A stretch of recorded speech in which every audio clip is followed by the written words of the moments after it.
Oi, pessoal, tudo bem? Espero que esteja tudo bem com vocês. Por aqui tá tudo bem também.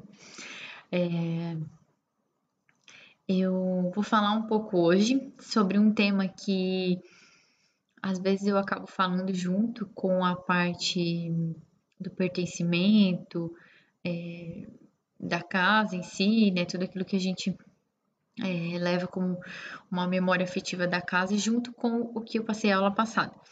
Mas como já ficou uma aula de quase uma hora, e eu delimitei mais ou menos isso para vocês poderem fazer sempre os exercícios, então eu resolvi separar e hoje eu trouxe um pouco sobre memória afetiva.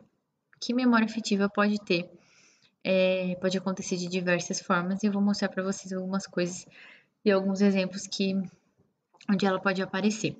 Primeiro eu vou falar um pouco sobre o trabalho da aula passada, que vocês me entregaram, e eu li todos, e achei muito interessante, assim, as diferentes formas que vocês enxergam esses objetos, coisas de valor sentimental, né? E fiquei lendo algumas coisas que vocês colocaram lá, fiquei até emocionada, assim, porque a gente começa. Cada um sempre tem algo que significa muito para a pessoa, né? Então, e todo esse significado tem uma história por trás, né? Como eu falei na aula passada, um objeto algo que tu carrega, uma coisa que tá na tua casa, não é só porque, é legal, gostei. Não, traz uma história daquilo ali, né? E a história, não necessariamente ela precisa ser antiga, né? Alguns de vocês trouxeram coisas que eram dos avós, enfim. E teve algumas pessoas que trouxeram coisas super recentes, assim. Até um ingresso de um show, coisas que ganhou faz 5 anos, mas que tem um significado, né, importante. Então, essa questão de valorizar um objeto pessoal, da memória em si, não tem só a ver com a questão do tempo, não precisa ser algo antigo para realmente eu estar resgatando alguma história com aquilo ali. Né? Tudo que a gente carrega assim, de importante para a gente tem uma história, né? E o mais importante daquilo ali, muitas vezes, é a história. Né? E por que eu tô falando isso? Porque essa questão da memória afetiva, ela tem muito a ver com isso, com esses objetos, essas coisas que a gente carrega pra gente como algo com significado. Então, e assim, isso na vida profissional da gente, a gente percebe muito, assim. E não só na parte de interiores, como também até na construção de uma casa. Eu até trouxe alguns exemplos até de alguma coisa que já aconteceu no meu escritório e vou estar falando para vocês algumas histórias às vezes que as pessoas acabam trazendo para gente, né? E o que é importante de tudo isso? Nós, como arquitetos, sabemos absorver e utilizar aquilo realmente para valorizar o espaço da pessoa ou a casa da pessoa e saber como que aquilo harmonize com as outras coisas, né, com outros objetos ou com o restante da casa, enfim. E ao mesmo tempo que a pessoa olhe para aquilo realmente, nossa, era isso que eu queria aqui, né? Porque o objeto ele carrega a história e as pessoas gostam de ver a sua história, né? Até eu conheço uma história que minha professora do mestrado contava sobre um arquiteto lá de Lauro Miller. E esse arquiteto, a sobrinha dela contratou alguém para fazer a casa, certo? Então contratou um profissional, um arquiteto, foi lá, fez o projeto da casa dela. Ela não gostou, fez várias vezes, não gostou, enfim, desistiu, né? Rescindiu o contrato, enfim, com aquela pessoa e acabou fazendo a contratação de um outro profissional, um outro arquiteto. E esse outro arquiteto, ele praticamente na primeira vez que apresentou a casa, a proposta, ele teve sucesso, conseguiu atingir o que a pessoa queria, né? E o que ela contou pra gente? Que esse arquiteto, ele pedia nas reuniões iniciais, quando tu chega para conversar com o cliente, perguntar o que ele quer, né? O que tu quer na tua casa? Eu quero uma suíte, quero isso, quero aquilo, quero aquele outro, duas garagens para 2 carros, banheira, enfim. Além de tudo isso, ele pediu uma foto da casa do casal, né? No caso, cada um na sua, de infância. No caso, a casa que a pessoa mais viveu. Como lá em Lauro Miller não existem assim, muitos prédios e tal, a maioria das pessoas acabava morando em casa. Então, hoje já é mais comum ter muita gente que mora em apartamento. Mas lá é mais comum em casa, então ele pedia essa foto. E o que ele fazia com essa foto? Ele tirava referências dali, não que ele ia fazer uma casa com um desenho parecido ou algo assim, mas ele tirava algumas referências que faziam remeter àquela casa. E mesmo a pessoa, o cliente, né, não vendo claramente a casa dele ali, alguns elementos faziam ele ficar confortável. Por quê? Às vezes a madeira, enfim, alguma coisa que tinha naquela casa fazia com que ele se sentisse confortável, a casa que ele passou a maior parte da vida dele, né? E querendo ou não, como vocês mesmos relataram nos trabalhos, a gente acaba se apegando, né, no nosso espaço, por mais que ele não seja assim, às vezes, a nossa casa dos sonhos, mas a gente sempre gosta do nosso canto, do nosso espaço, e ele tem algumas coisas que a gente gosta de ver, de sentir na própria casa, né? Então, ele utilizava alguns desses elementos através da observação das fotos para estar projetando as casas dele. E segundo ela, ele tinha muito sucesso com isso, né? Dentro, do trabalho dele. E eu achei isso muito interessante, nunca apliquei, mas eu achei uma coisa que me chamou bastante atenção. Porque eu nunca pensaria em pedir, né, uma foto de uma casa. Tá, mas pra quê? Qual vai ser?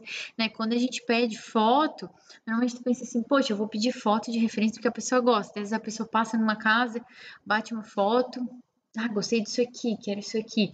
Beleza, são referências, né, que a pessoa traz pra gente. Isso é bem comum. Mas trazer foto de uma casa da infância foi muito assim, sensível da parte dele, né? E ela disse que ele conseguiu atingir o objetivo. Então, isso é legal, né? Tô compartilhando isso com vocês também. Se algum dia vocês quiserem fazer o teste também. Talvez um dia eu faça esse teste também no meu escritório. Então, a gente vai falar um pouco sobre memória afetiva, tá? Vou tomar um chá que tá frio. Então, a memória afetiva, ela tem a ver com os objetos que o tempo todo estão cercando a gente. Então, aqui eu coloquei uma imagem de uma pessoa com vários objetos em volta, que os objetos que circundam a gente, ora eles estão próximos, ora eles estão escondidos. Então, às vezes, as coisas podem significar para a gente, mas esse objeto, essa coisa, ela pode estar escondida. Por exemplo, em uma gaveta que tu pouco mexe, mas tu sabe que esse objeto está lá. Ou dentro de um armário que tu não vê todo dia, mas quando tu quer procurar ou quer ver um álbum, algo do tipo, tu sabe que ele tá lá. E existem os objetos que estão o tempo todo próximos da gente. Por exemplo, eu sou muito apegada às minhas roupas, por exemplo. Algo que eu me apego, eu gosto, é algo que está muito próximo de mim. Essa roupa me remete, sei lá, à casa da minha avó. Minha avó fazia crochê, então esse casaco é de tricô. Não sei se tem muita coisa a ver, mas estou inventando uma história. E aí remete à casa da minha avó, então eu adoro esse casaco. E ele tá próximo de mim. Toda vez que eu uso ele, eu lembraria, né, da minha avó. Seria mais ou menos nesse sentido. Então, às vezes as coisas estão próximas da gente. Por exemplo, no chaveiro de um carro, às vezes a pessoa tem, ou o chaveiro de casa, a pessoa tem um, um chaveirinho que alguém trouxe de uma viagem, ou que tu trouxe de algum lugar que tu foi, ou que alguém te deu de presente. Então, assim, são coisas que estão próximas da gente que a gente vê todo dia. Mas tem coisas que a gente acaba guardando um pouco mais escondida. E todos esses objetos, eles têm a ver com a memória afetiva, tudo aquilo que a gente consegue olhar e tirar e nos remeter a alguma história, a um presente ou algo do tipo, ele tem a ver com a memória afetiva, né? E para cada um isso vai ter uma importância diferente, né? Porque às vezes eu olhando para essa sala aqui onde a moça está sentada, eu posso dizer assim, aquela bolsinha de crochê ali do lado direito, toda colorida, nada a ver tá ali. Mas para ela pode ser um presente de alguém importante ou algo que ela comprou em algum lugar numa viagem, algo do tipo, e que tenha certa importância para ela. Então é algo muito pessoal, né? Por isso que ele está na nossa casa. Por quê? Porque são coisas que a gente quer que as pessoas vejam dentro do nosso íntimo, né? A casa é o nosso íntimo, como a gente falou na aula passada. E mais íntimo ainda é o nosso quarto, né? Que, né, muitos de vocês moram com a família e tal. Então, além da casa, vocês têm um ambiente mais íntimo de vocês, que é o quarto. E no quarto vocês mostram aquilo que realmente vocês querem que quem entre lá veja. Mas quem entra lá é uma pessoa muito íntima de ti, né? Então, vai chamar qualquer pessoa na rua para entrar ali no teu quarto, olhar o que que tem. Então, são coisas que realmente tu quer mostrar ou que tu quer ver por conta de alguma história que ela tem, né? E isso é muito legal porque é, traz à nossa memória coisas boas, que tu nunca vai colocar ali algo que não seja tão relevante, né? Se tu vai expor troféu, tu vai expor como um símbolo de uma vitória, né? Tu não vai colocar coisas ruins, uma prova que tu tirou 0, pendurada na parede, coisas assim. Então, tem sempre a ver com coisas boas, que é o que a gente quer ver, o que a gente quer lembrar e o que a gente quer também mostrar para os outros. Segundo Moles, em 1972, ele falou também que o nosso cérebro, em relação à memória afetiva, ele cria como se fosse um inventário. É como se fosse uma ficha catalográfica de tudo aquilo que a gente se relaciona. Ah, uma xícara que eu tenho aqui. Essa xícara tá aqui no meu cérebro que ela tá relacionada a alguma coisa, uma fruteira, enfim, qualquer coisa tá no meu cérebro como um inventário, como aquilo tem uma história, né? E esse inventário é para que a gente possa organizar os objetos na nossa mente, dar o significado para eles e entender eles depois disso, né? Porque a gente olha para um objeto, a gente sabe a função dele, eu consigo entender que isso que eu estou segurando é uma xícara, mas eu preciso organizar isso na minha mente. O que é importante, o que é relevante, e é isso que a memória afetiva acaba fazendo, ela acaba organizando, de certa forma, tudo aquilo que é relevante para a gente, que tem uma história, que traz algo bom para a gente, que nos lembre boas histórias e coisas boas, e tira um pouco de campo aquilo que não é tão relevante, né? Tem coisas que não carregam assim muita história, então ou lembranças, né? Então, o nosso cérebro acaba criando esse tipo de inventário para poder distinguir o que é interessante e o que não é, para guardar, né? E na memória afetiva, a gente busca o significado que está por trás dos objetos, como eu falei antes, né?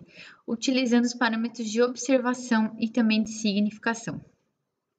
Por que observação? Bom, primeiro eu tenho essa xícara. Beleza, eu observo que ela é uma xícara. Tem alguma história para mim? Ah, não tem. Tá, beleza. Ah, eu vou olhar uma outra coisa. Ah, tem um vasinho aqui que eu ganhei da minha mãe. Minha mãe mora longe, então toda vez que eu olho, eu penso, nossa, aquele vasinho minha mãe me deu. Então, assim, eu organizei na minha mente aqueles objetos que eu signifiquei eles. Por quê? Porque fazem parte da minha história e tiveram algo a ver com algo que eu gosto, né? Família, enfim, amigos ou coisas do tipo. E a memória afetiva, ela tem muito a ver com o cuidado, né? Na semana passada a gente falou um pouco sobre a questão do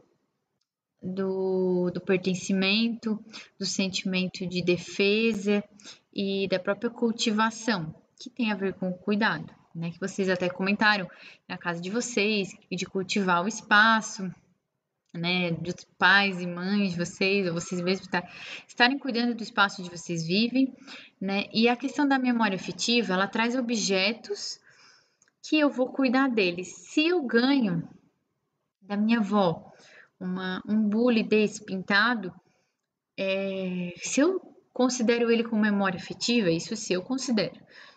Eu não vou botar ele numa gaveta e deixar ele esquecido, porque eu quero ver ele, né? Eu quero ter essa lembrança legal disso que eu ganhei. Então eu vou sempre ter um cuidado maior com ele e acabar deixando muitas vezes ele mais exposto, para eu poder enxergar, como eu falei antes, e as pessoas que estiverem na minha casa, que é o meu íntimo, poderem ver também esse tipo de lembrança. E às vezes, de certa forma, eu posso até acabar compartilhando essas memórias com a pessoa, E a pessoa também entendendo um pouco de quem eu sou, né? Porque quando tu entra na casa de uma pessoa, a casa está refletindo o que a pessoa é, né? Então, esses objetos também acabam refletindo muito da história da pessoa.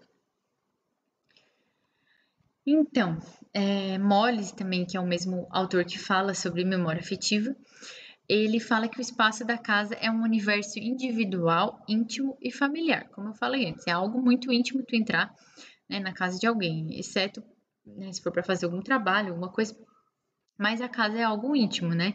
Só convida para tua casa quem realmente tu quer que esteja ali e é uma convivência mais íntima, tá? E abarca toda a complexidade da relação entre público e privado. A maneira como os espaços e os cômodos são distribuídos, a forma como os objetos estão expostos ou não, que é o que eu falei antes, tu quer mostrar aquilo, então tu vai deixar aquilo ali na sala. Se é algo que não é tão relevante para ti, tu pode pôr na gaveta, né, para usar uma outra hora, ou nem usar, depois acabar jogando fora. Mas se é algo relevante para ti, tu acaba expondo, né, por conta dessa questão de mostrar mesmo a tua história. E a, E a seleção de quem entra na casa em cada cômodo faz com que o espaço doméstico seja carregado de complexidade e, ao mesmo tempo, seja uma extensão da vida, da cultura e da posição do indivíduo na sociedade. Então, esse parágrafo aqui eu quis deixar bem.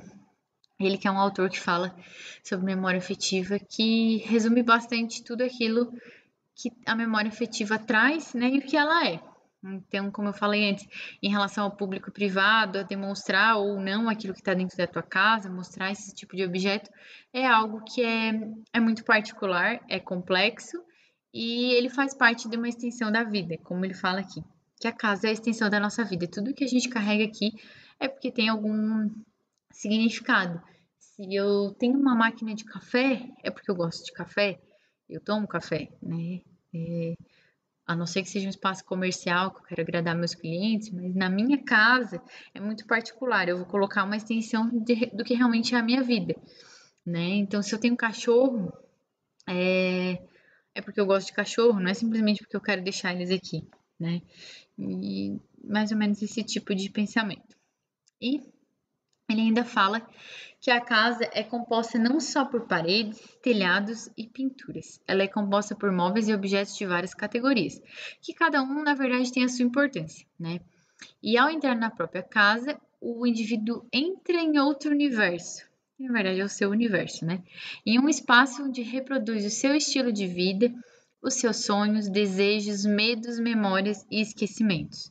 Né? Todos os momentos bons e ruins que a gente passou, com certeza o nosso espaço, a nossa casa, o nosso lar, acabou refletindo um pouco essa, esses sentimentos, né?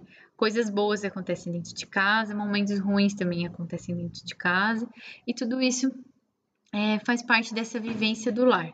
E a memória afetiva traz com ela tudo aquilo que a casa vai lembrar desses momentos. Pode ser bom e até pode ser ruim. Então, aqui, dentro da casa de alguém, conseguimos entender um pouco do mundo da pessoa. Então, aqui eu coloquei até 2 exemplos, né, bem diferentes e, e até exagerados sobre cada estilo. Mas aqui no lado esquerdo, a gente tem uma sala totalmente estilo 1915. Muitos adornos, coisas douradas, estofados, tudo muito trabalhado, como se eu estivesse numa novela antiga, praticamente. E não tem nada de errado nisso, as pessoas gostam desse estilo também, porque elas se sentem bem. Então, assim, hoje em dia a gente tem salas que tem totalmente essa configuração, né? A gente tem esses lustres, bastante gente usa, gosta deles, tem esse tipo de móvel que se chama essas cadeiras Luiz XV, né? Tem esse tipo de abajur, esse tipo de espelho, esse tipo de adorno aqui nas paredes, que se chama Bozerier, é uma aplicação, né? Isso se usa muito ainda também, claro, depende do gosto da pessoa, mas é uma sala totalmente com um estilo clássico, digamos assim, né? É como se eu voltasse um pouco no tempo e tivesse nessa novela antiga que eu falei.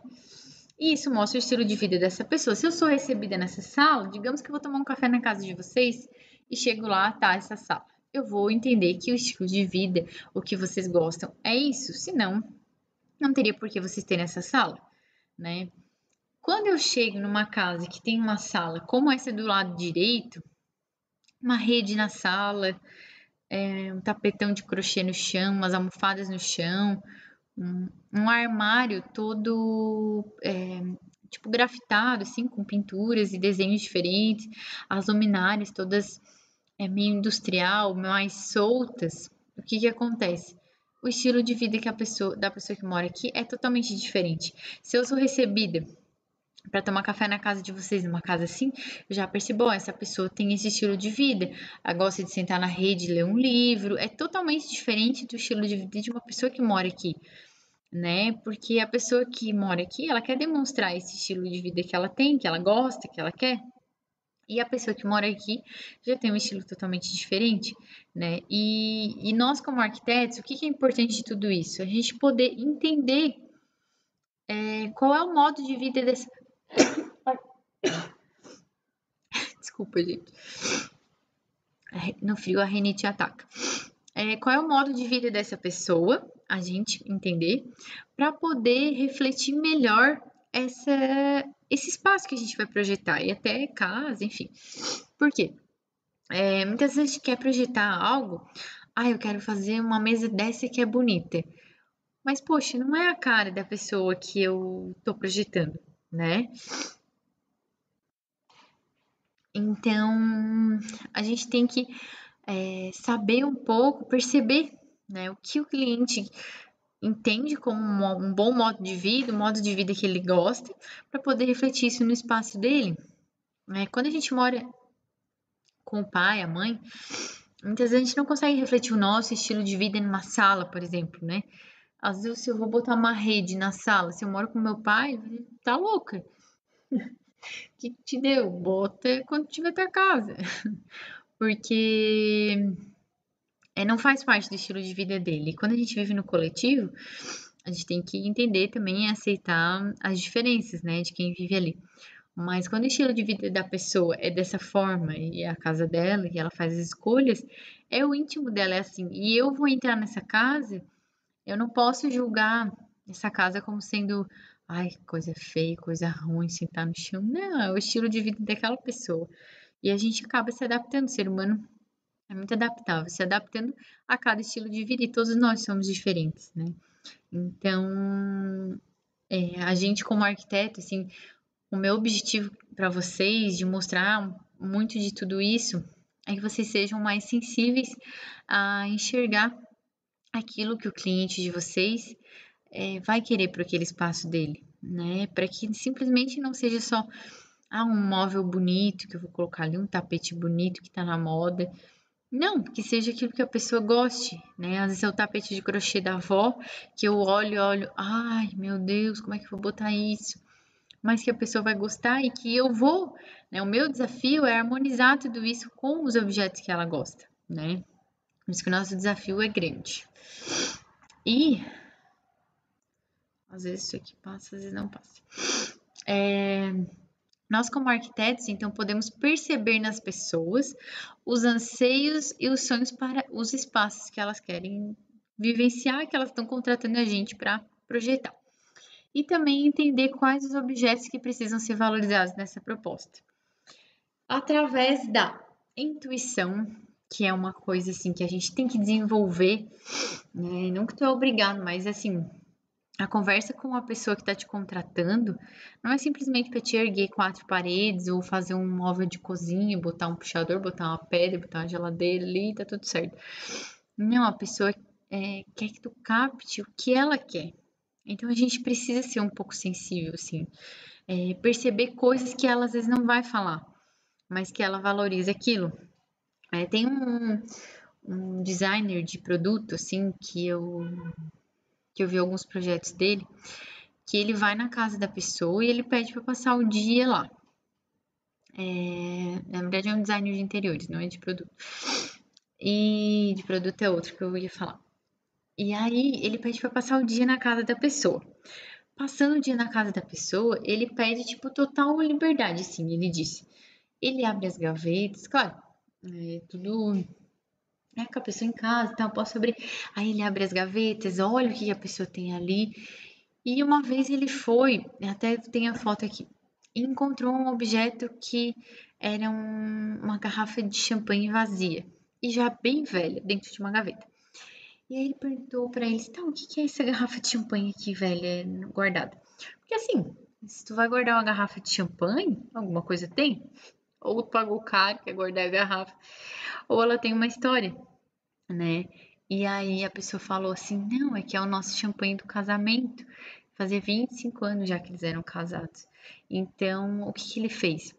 Ele colocou aquela garrafa como um elemento no meio da sala, assim, como tipo um quadro, né? Ele fez um aramado assim para ele e utilizou aquilo como decoração da sala. Então toda vez que eles olham para aquela champanhe, eles lembram daquele momento muito bom que foi o casamento deles, né, a festa de casamento. E esse objeto acaba trazendo à memória, né, essas coisas boas. Então tu ter, claro, muitas vezes a gente não vai passar um dia na casa do cliente, né, as pessoas às vezes se sentem até invadidas, enfim. Mas tentar observar e perguntar coisas que tu vai acabar entendendo o que tu precisa valorizar dentro do espaço da pessoa, né? O que que ela quer para aquilo ali, muitas vezes nem ela sabe dizer, né? Esse é o maior desafio. Então, além da intuição, utilizar a tecnologia para isso, que a tecnologia tem a ver com materiais, com iluminação, com tudo aquilo que pode estar auxiliando a gente a valorizar esses objetos, essas coisas, essas memórias dentro do espaço da pessoa, né? Eu estar utilizando diferentes texturas, um material diferente, pode estar me ajudando. Então, utilizar a tecnologia para estar auxiliando nessa criação de novas memórias afetivas com os objetos que as pessoas já têm, objetos e coisas. E a ressignificação de algumas coisas, né? Então, por exemplo, com a ressignificação, tu consegue aquele. Eu mostrei uma foto na aula passada de uma máquina de costura antiga, né? Que as pessoas utilizam como aparador, né? E até alguém falou ali no grupo no WhatsApp que utiliza como escrivaninha, que a escrivaninha é utilizada com essa base, né? E então, o que que aconteceu com esse objeto? Ele foi ressignificado. Ele tem uma história, né? Ele carrega toda uma memória afetiva sobre ele e ele foi ressignificado. Ele passou de uma máquina de costura para um aparador, um objeto decorativo. Então, nem sempre aquele objeto vai servir realmente para o que era o objetivo inicial dele, né? Às vezes, uma caneca que eu vou ganhar não vai servir mais como caneca para sempre. Vou colocar uma planta dentro dela e assim eu vou valorizar ela como xícara, né? Porque às vezes no meio de um monte de xícara pode ser que eu não valorize. Então, ressignificar também faz parte de criar essas memórias. E muitas vezes nós, né, já aconteceu algumas vezes comigo no escritório, a gente tem que ressignificar objetos que as pessoas têm, né? E pesquisar o que pode ser feito com aquilo para que realmente aquilo seja utilizado, né, bem utilizado pela pessoa. Aqui tá a foto. Ai, aqui tem um mouse em cima. Da garrafa de champanhe na decoração da cozinha deles, né, da sala de jantar, que aqui para cá é a sala de estar e aqui é a sala de jantar. Essa foto foi a única que encontrei, ficou ruim, mas enfim, dá para entender. Essa é a garrafa de champanhe do casamento do casal que eu falei. Então, ela tá num lugar bem de destaque, não tá mais na gaveta, e lembra esses momentos bons que eles tiveram no dia do casamento. E aqui, essa casa foi projetada por ele é um designer de interiores e ele que trabalha muito com essa questão da memória afetiva. Tem uns vídeos dele bem legais sobre isso. E ele contou um pouco da história desse projeto, onde ele trouxe vários vidros, que é uma característica de algumas casas brasileiras, ter esses vidros coloridos, e também que representa. Ele falou várias pessoas da família, várias cores que tu tá no dia, tem dias que tu tá amarelo, tem dias que tu tá vermelho. Aí até eu assisti uma entrevista dele e o cara perguntou, tá, mas como assim tem dias que eu tô amarelo? Não, tem dias que tu gosta do amarelo, tem dias que tu gosta mais do vermelho. Então a casa quando tem cor, ele diz que a pessoa acaba se sentindo muitas vezes melhor, porque cada dia ela gosta de uma cor diferente. Então, cada dia ela tem a possibilidade de gostar da sua casa de forma diferente, né? É a visão dele sobre esse design de interiores que ele projetou. Aqui a gente tem um apartamento, né, que foi reformado, eu só consegui essa foto um pouco mais próxima, e onde a pessoa utilizou alguns objetos que ela gosta. Então, a pessoa deixou a bicicleta em um lugar de destaque na sala. Muitas vezes a pessoa gosta de andar de bicicleta, entende aquele como um objeto importante para ela, e às vezes a gente deixa, sei lá na garagem, escondido, ou tipo a minha, tá na lavanderia, até com o pneu furado, porque não é uma coisa tão importante para mim.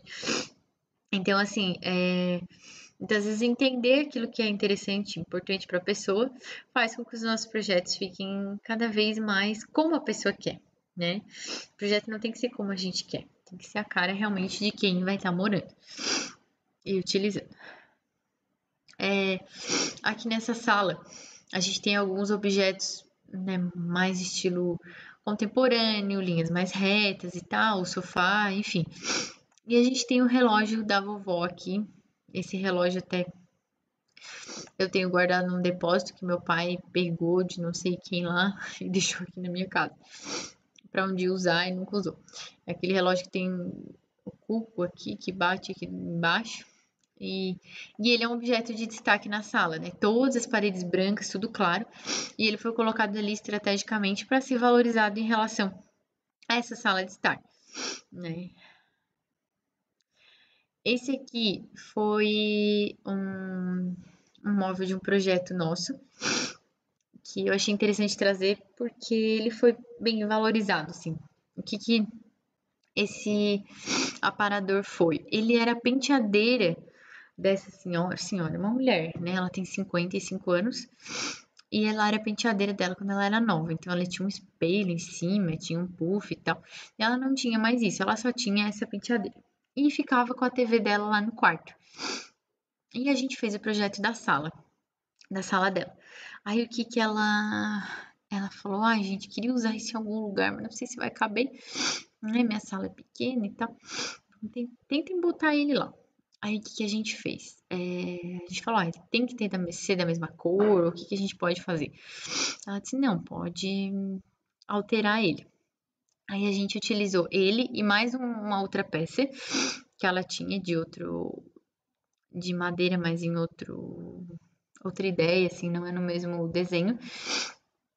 E fizemos essa pintura no verde que fazia a composição com o restante da sala, né? Então, e hoje ela tá na porta de entrada da casa. A porta de entrada dela tá aqui, né? Ela abre aqui antes do aparador e é a primeira coisa que ela vê quando chega em casa. Então, assim, ela adorou, ela tem foto aqui do neto, né? Ela e o neto, a filha. Espaço para colocar chave, enfim, coisas que ela pode colocar nessa gavetinha. E para ela trouxe um significado totalmente novo para esse objeto. E ela olha todo dia quando vai sair, quando chega em casa, para esse aparador que ela carregou praticamente 40 anos da vida dela, né? Então, ela ficou muito feliz com o resultado e a gente também, né? Foi algo simples, mas que trouxe uma renovação até para a casa dela e para a história dela em si, que isso que é muito legal. Aqui uma ressignificação simples também, né, de um móvel que se transforma numa cristaleira. Isso a gente vê muito hoje acontecer, das pessoas reformarem esse tipo de móvel, pintar e fazer outras coisas com ele.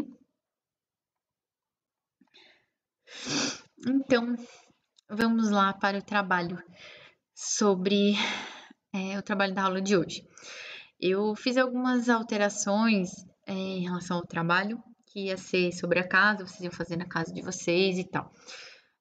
Mas esse é um trabalho um pouco mais de observação e eu ia auxiliar vocês presencialmente, então eu acabei alterando um pouco para fazer esse trabalho que vocês iam fazer em sala de aula, mas iam fazer antes. Então, o que vai ser o trabalho? Primeiro, eu vou dar 5 opções para vocês, tá? Dos trabalhos que vocês me entregaram na primeira aula, para trabalhar em cima dele. Vocês não vão pegar o trabalho de vocês e pode ser em dupla ou individual. Então, o que eu vou fazer? Eu vou postar 5 fotos lá dos trabalhos, tá? Que eu selecionei 5 que ficam bons de trabalhar. Não é que são os melhores trabalhos, nem os piores, nem nada. Simplesmente são trabalhos que vocês mesmos fizeram, mas que fique bom de trabalhar, de ler o que vocês escreveram, enfim, de poder fazer um trabalho em cima disso. Esse trabalho vai ter peso 5. Como vocês já têm quase a segunda nota completa, vocês já têm 8 pontos na segunda nota, vocês teriam que fazer um trabalho valendo 2. O que eu fiz? Esse trabalho vai ter peso 5. E a prova, que vai ser daqui 2 aulas, né? A prova final que vocês vão fazer no sistema, vai ter peso 7, tá? Para vocês poderem fazer esse trabalho, um trabalho bem legal, valorizar um pouco mais o trabalho, e a prova valer um pouco menos, tá? Vai ter peso 7. Então, esses 5 trabalhos que eu vou dar para vocês vão escolher qualquer um que vocês se identificarem mais para trabalhar nesse trabalho. Não peguem o seu. Eu sei de quem é cada trabalho, né? Eu tenho todos aqui, então não peguem o seu. Pode fazer em dupla ou pode fazer individual, quem se sentir mais confortável, tá? É que eu quero que realmente vocês façam um trabalho legal, então às vezes em dupla facilita um pouco a questão do próprio trabalho em si, para dividir algumas coisas. Então, qual é a proposta? Vocês vão fazer uma proposta com ideias e fotos. Se vocês às vezes não tem uma habilidade de fazer um croquis, alguma coisa do tipo, às vezes um desenho, uma vista, à mão, alguma coisa assim, e quiserem pegar ideias da internet, pode ser também, tá? Mas tem que ser algo assim muito claro que aquilo ali vai estar sendo utilizado naquele determinado espaço, tá? Eu vou explicar para vocês depois nas fotos que talvez fique mais fácil de entender. Mas vocês vão fazer uma proposta para aquele trabalho que vocês vão pegar, tá? O que vocês vão receber ali? Ah, o trabalho está reclamando disso, disso, daquilo, o espaço é escuro e tal. O que eu vou fazer? Bom, eu vou melhorar a cor das paredes. O que eu vou utilizar? Ah, vou utilizar um papel de parede para não precisar pintar a parede e tal. Vou colocar uma luminária um pouco melhor. Então, vocês vão bater a foto, propor um papel de parede, propor uma luminária nova, propor uma almofada nova, enfim, N coisas, mas eu quero que vocês façam algo bem completo, né? Sugerir propostas que realmente melhorem aquele espaço de acordo com o que a pessoa daquele trabalho falou, tá? Então, escrevam e desenhem, né, ou fotos, imagens, qual a melhor forma que vocês encontrarem para resolver as questões e tornar o ambiente mais agradável, desses 5 ambientes que vocês vão ter ali. Tá? Colocar o arquivo no Word, no Core ou PDF, pode ser até à mão, né? Umas pranchinhas à mão. E dizer a qual trabalho corresponde. 1, 2, 3, 4 ou 5, tá? E me enviar até domingo. Então, essa aula eu tentei fazer um pouquinho mais curta para vocês começarem a fazer hoje, já se organizarem e terminar no final de semana para me entregar até domingo, tá? Que aí na aula que vem, na terça, eu vou fazer uma revisão geral dos conteúdos para a prova que vai ser na outra semana. Então, vocês têm até o dia 7/6 para o meu e-mail. Bom, aqui eu botei os exemplos. Esse é o 1. Então, aqui, pontos negativos. Esse foi vocês que fizeram, né? Não lembro quem é o nome. Não tem aberturas, fachadas para o oeste, má ventilação, ambiente escuro, má organização de espaço, sem acesso aos cadeirantes, poucas tomadas, pilares aparentes. O que eu vou fazer? Bom, não tem aberturas para fora. Vou mudar o tipo de porta. Que tipo de porta eu vou botar? Vou pesquisar que tipo de porta que eu posso ter mais abertura para mais ventilação. A fachada é oeste, esquenta muito. Então, o que eu vou fazer? Eu vou botar um pergolado lá na frente para dar uma amenizada no sol que entra. O ambiente é escuro, eu vou utilizar de mais iluminação, vou dar uma clareada nas paredes. Enfim, vocês vão estar colocando coisas, eu estou sugerindo aqui, mas vocês não vão fazer o que eu falei. mas vocês vão fazer propostas dessa forma. Ah, vou fazer o pergolado lá na frente. O que vocês vão fazer? Vocês podem fazer um croquis. Ó, aqui a gente sugeriu isso para esse ponto, isso. Ou vocês podem pegar uma imagem, ó, esse é o tipo de pergolado que a gente quer usar no projeto, nessa proposta. Enfim, utilizar a criatividade de vocês para resolver tudo que a pessoa colocou aqui no trabalho, né? Resolver isso e um pouco mais, deixar o ambiente mais agradável, tá? Esse é o 1. O 2, aqui a pessoa colocou: a luz branca incomoda a visão por ser usada de maneira errada. Para assistir televisão seria desconfortável essa luz. Então, uma luz branca, ofusca. Aqui a gente tem uma parede toda branca, um móvel escuro. O que eu posso fazer para melhorar um pouco esse espaço, né? Ah, eu posso de repente colocar um papel de parede que fique um tom não muito branco, porque o teto já é branco, para dar uma melhorada nessa questão de ofuscar, né? E também harmonizar um pouco mais com o painel e tal. Tá, beleza. É um lugar que eu me sinto bem. Tom de marrom transmite conforto, é aconchegante. É o local que eu fico mais perto da minha família. O que eu poderia melhorar aqui? Ah, acho que eu poderia colocar um tapete, um jogo de almofadas, valorizar mais o azul, então trazer mais objetos. Enfim, vocês vão estar propondo coisas para todos esses ambientes ficarem mais confortáveis e atender tudo que a pessoa falou aqui, tá? Número 3. Então, na sala da empresa onde eu trabalho, possui mais 3 funcionários, os 4 mesas são totalmente diferentes, tanto no modelo, cor e tamanho. Isso me incomoda, pois me passa a impressão de desorganização. Realmente parece que está desorganizado. O que a gente vai fazer?